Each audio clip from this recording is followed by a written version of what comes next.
Los paradigmas educativos. Vamos a analizar el constructivismo, cognitivismo y humanismo en la educación.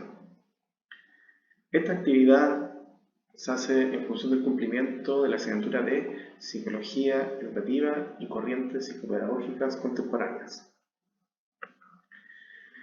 Es importante considerar que la educación se ve influenciada por distintos elementos y factores.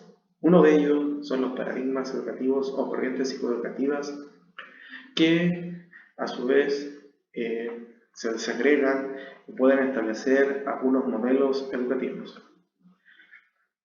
Los paradigmas psicoeducativos actuales o que están más en la palestra hoy en día es el cognitivismo, constructivismo y humanismo, siendo el histórico social también considerado como un elemento esencial en el proceso educacional, y el conductismo, que se asocia a un modelo tradicional educativo.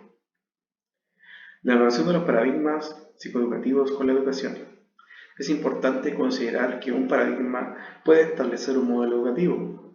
Por ejemplo, el paradigma constructivista puede trabajar bajo un modelo de una escuela de Emilio Villa o una escuela del aprender haciendo, que son modelos que escapan a los tradicionales de una escuela convencional.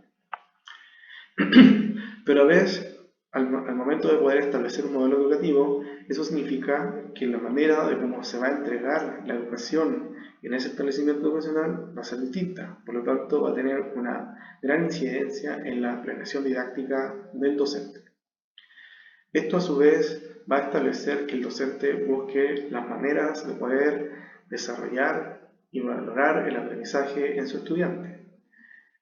Por tanto, se van a establecer metodologías de enseñanza y estrategias educativas que tengan algún vínculo asociado al modelo educativo, pero en particular al paradigma o corriente psicoeducativa que se esté adquiriendo el establecimiento educacional. Esto a su vez va a incidir directamente en el trato del docente o en la dinámica de la clase, de cómo se va a ir desenvolviendo, la manera en que se enseña, cómo se valora el aprendizaje y las instancias e instrumentos de evaluación que se van a aplicar, incluso en la convivencia y el clima de aula que se va a tener dentro de la gestión pedagógica. El constructivismo concibe a la educación como factor relevante en la formación del educando, dado que considera que tiene que tener una orientación socializadora, invirtiendo los roles de protagonismo tradicionales en la dinámica docente-alumno. Esto significa que los estudiantes van a obtener un rol un poco más protagónico, no solamente los meros receptores de la información que pueda compartir el docente. Es así que vamos a analizar tres elementos relevantes: el docente, el estudiante y la intervención pedagógica. En el caso del docente, cumple la función de guía del aprendizaje. Ya no es solamente un mero relator, sino ahora va a guiar ese proceso de manera más inmersa con el alumno. El aprendizaje también que busca conseguir el docente va a ser distinto, ya no va a ser memorístico, sino va a trabajar las funciones cognitivas y las habilidades cognitivas de orden superior y inferior. En cambio, el estudiante se va a considerar con un rol protagónico en el aula. Eso quiere decir que no va a ser solamente un mero oyente, también puede expresar sus motivaciones y experiencias personales en el proceso educativo. Esto va de la mano al concepto de los conocimientos previos. Y también tiene que desarrollar el autoaprendizaje. Quiere decir eso, que el alumno puede aprender por sí mismo y no solamente con un profesor al lado. En relación a la intervención pedagógica, se parte por la premisa de establecer el aprendizaje significativo, que es un concepto nuevo que nace bajo este modelo.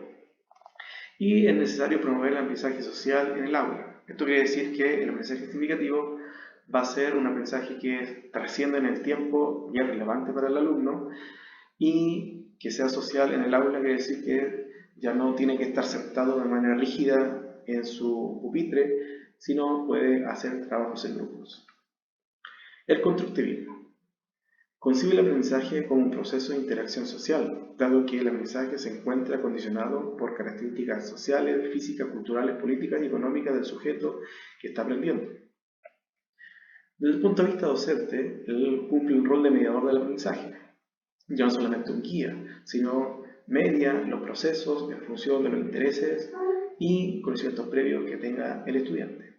También tiene que implementar métodos de enseñanza guiados y medianamente guiados. Eso va en función de ya establecer metodologías de enseñanza en particular. El estudiante posee un rol protagónico en la dinámica de la clase. Ya el estudiante, ya a la diferencia del anterior, ya es el centro de la clase y es el centro del proceso educativo y de la planeación didáctica. También los conocimientos previos del estudiante tienen un gran valor para el proceso educativo. Acá hablamos ya de los conocimientos previos y del andamiaje de los conocimientos para establecer los nuevos. La intervención pedagógica se instaura en la experiencia de aprendizaje, donde ya no es solamente una clase expositiva, sino es una clase participativa y que sea interesante, motivadora para el alumno. Y la dinámica de plantear clases tiene que tener una orientación hacia lo empírico, hacia lo práctico, lo procedimental, no solamente quedarse en elementos teóricos o pensamiento abstracto. El humanismo, como centra al estudiante, ya promoviendo la autorrealización y teniendo en cuenta la individualidad de cada alumno, así también como los elementos de autorrealización y posicionar las experiencias personales como parte fundamental del proceso educativo. El docente tiene una jerarquía especial dado que no es un facilitador de procesos individuales, es un facilitador de procesos individuales de cada estudiante. También no existe un orden jerárquico, sino un respeto mutuo. En la planeación didáctica se requiere considerar la valoración del aprendizaje mediante la autoevaluación, coevaluación y interevaluación. En cambio, el estudiante tiene que tener una participación activa en clase. Es considerado como ser único, con sus propias experiencias y motivaciones que tienen que ser consideradas en el planteamiento de la dinámica de la clase. En cambio, la intervención pedagógica, la clase tiene que estar centrada en el alumno de manera individual. Ya no hablamos de procesos colectivos o colaborativos, sino del individuo. Y el proceso educativo tiene que orientar en lograr la autorrealización del estudiante. A modo de conclusión, es necesario tener consideración sobre que el modelo educativo que tengo que adquirirme en el centro educacional va a ser totalmente relevante, dado que va a condicionar la manera en que uno como docente tenga que generar la creación didáctica y cómo va a efectuar el quehacer pedagógico y la gestión educativa. También se requiere obtener un mayor dominio informacional sobre los paradigmas y su bajada al quehacer docente, dado que se desconocen varios elementos, por lo cual se lleva a cometer algunos errores, como el utilizar estrategias educativas de manera aislada, pueden llegar a ser considerados que tú transcribes a un paradigma. En el caso particular, el refuerzo positivo, si yo lo utilizo en clase de manera aislada y no frecuente, no significa que uno como docente se adscriba a un paradigma en particular, en este caso el conductista. Y todos los enfoques tienen ventajas y limitantes, por lo tanto es deber del docente obtener el mejor provecho de cada uno de ellos para poder entregar de mejor manera o generar el aprendizaje en nuestros alumnos.